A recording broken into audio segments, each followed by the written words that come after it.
Hi, this is Michelle Cromer. This is your Feng Shui tip question of the week. And it says, hello, Michelle. Lately, I've been noticing a lot of signs about moving.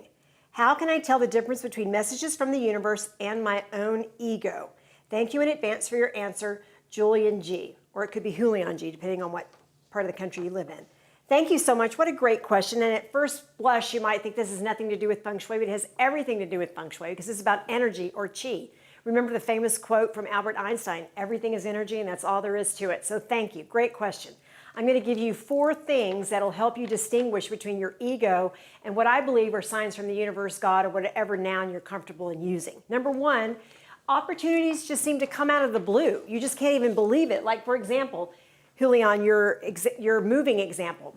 You're at a movie, you have some time, you're sitting next to the guy next to you, you start up a conversation. The guy says, yeah, I'm trying to move to Austin. I'd love a place in Tarrytown on Hartford. And you live in Hartford and Tarrytown in Austin, and you need to sublet your place so that you can move.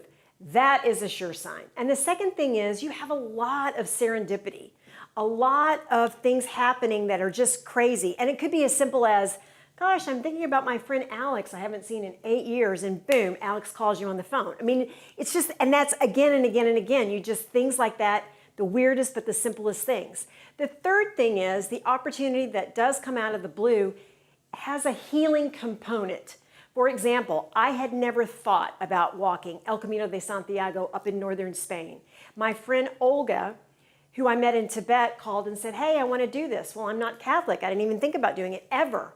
And I went and we walked 20 miles a day after day after day, and it ended up being the most healing journey physically of my life. And Israel, same thing. My girlfriend Laura called, never thought about going to Israel, and it ended up being the most spiritually healing trip of my life.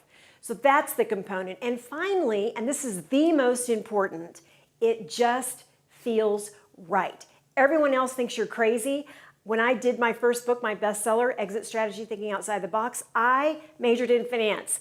I was a partner at an ad agency, not on the creative side. I had this idea drop in that boomers are doing crazy things with their ashes, like being shot into space, blown into glass, turned into diamonds. I called my friend Charles, who wasn't even in publishing, and he sold my book to Ken Simon at Penguin, the second largest publishing company in the world. Everything just fell into place. When it feels right, you know it. Julian, thanks so much, or Julian, thanks so much for the question. You can ask me questions at michelle@michellekromer.com or follow me on Facebook, Michelle Cromer Feng Shui. Thanks.